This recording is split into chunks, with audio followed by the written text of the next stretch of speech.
to all. My name is Sethulakshmy Sivadas, and I'm doing my Masters in Business Administration at Regent College, Bolton University, in London, and I'm from India. So I would like to express my sincere gratitude to Dr. Datta for who gave me this opportunity to present my paper in this big platform. Also, I would like to convey my special thanks to Dr. Shohail Choudhury, who was my supervisor, guided me throughout the research. So today I'm going to discuss about the research topic is the impact of COVID-19 on the Indian aquaculture and seafood industry, the importance of leadership and strategic business management in crisis management. So the abstract of my research is the aim of this entire research to analyze the COVID-19 pandemic's effects on the fisheries and aquaculture sectors on India. Also examine the recovery plans, suggest measures for long-term recovery. Based on the research aim, I have formed the objectives and an important research gap has found while doing this research. So the research follows the primary quantitative data analysis method through an online survey method. I have been maintained reliability, validity, and ethical consideration throughout my research. So the study examines answers from experts in a variety of fields to stress the significance of adaptive tactics, technical investments, and strong leadership in meeting the difficulties of the post-pandemic era and maintaining the resilience of the country. Moving on to the introduction. The COVID-19 epidemic has severely affected various sectors of the global economy, including India's aquaculture and fisheries industry. So, according to Minas, in 2020, it was 1.29 million metric fish products exported from India.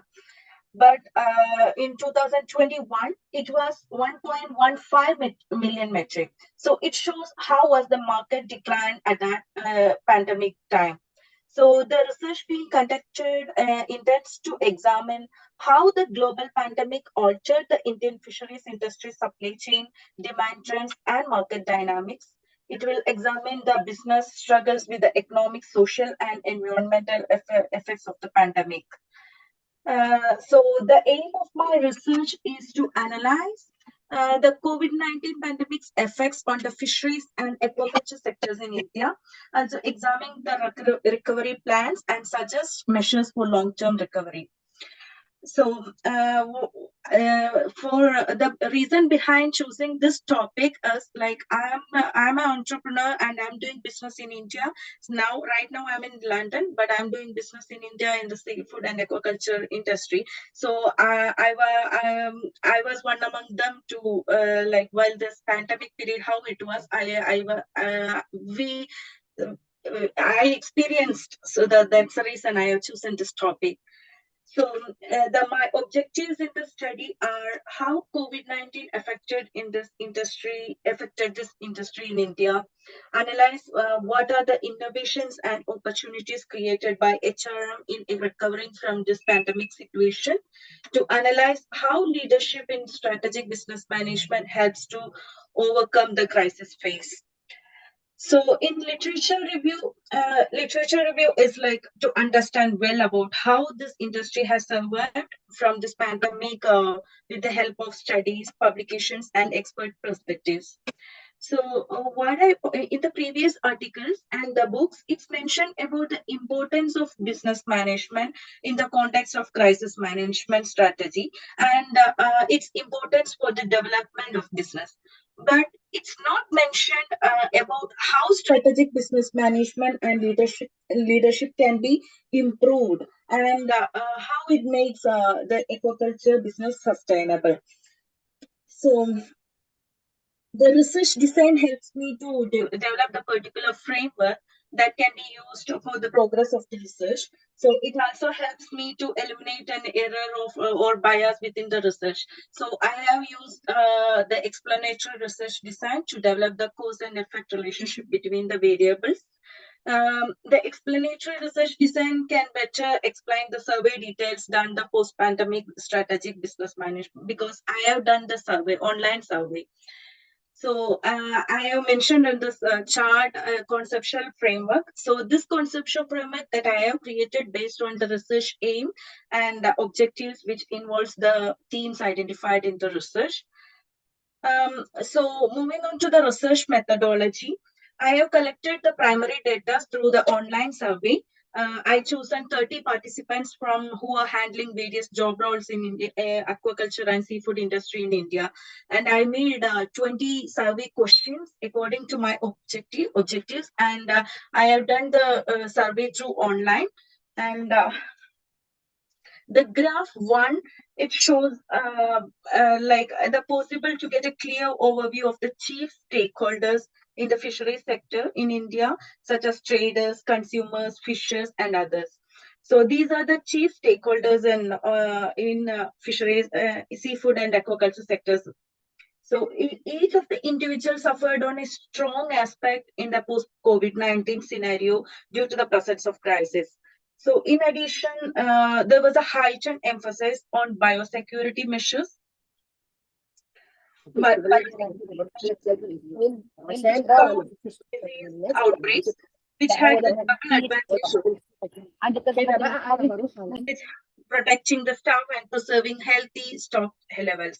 So the graph two, based on the graph two, it's showing the clear identification of trends in the price realization. It shows the price realization due to the COVID-19 pandemic in the seafood sector. It has been observed that in the first wave, the price structure was lower than usual in the wholesale and landing center, whereas in the second wave, it was higher than usual. And the third figure is being observed that in the first wave of COVID-19, the production and marketing of fish were affected a lot, and most of the survey respondents stated it was difficult enough. Challenges that observed here are the lack of access to the market, lack of labors, and others. So the COVID-19 epidemic has had a significant effect on India's fishing and aquaculture industries, creating difficulties in supply chain, shortage of workers, and sneaky markets. So the strong leadership and intelligent business management have played a critical roles in this industry's revival. As a result of the pandemic, there has been a shift in the emphasis towards employee health and safety, remote management, and open lines of communication. So this shift in management philosophy has helped the sector recover from the crisis and set the stage for sustainable development in the future. So, successful crisis management in India's aquaculture and fisheries sector after the COVID-19 pandemic would need innovative approaches to business leadership and administration that put workers' safety, flexibility, and moral first, obviously. So, to successfully face future challenges and take advantages of emerging development possibilities, these guiding principles will remain essential, further solidifying the industrial standing as a driving creative influence in the global economy. So when it comes to the implications, what I'm suggesting is support eco-friendly aquaculture responsibility, because we need to focus more on the eco-friendly aquaculture, like the bioflog facilities are there to do the production. So farmers can do the production through the bioflog. It will cost less for the farmers, and it can sustain for long time, and it is eco-friendly as well.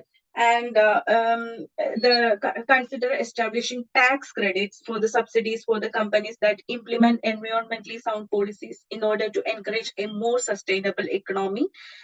Create awareness raising initiatives that encourage customers to make sustainable seafood selections. Aquaculture has to less on wild caught fish for feed. Hence, it should be encouraged to employ alternate feed sources such as insect-based protein sustainable practices, improve the industry's image and ensure its continued success in the long-term run. Thank you for your time and patience.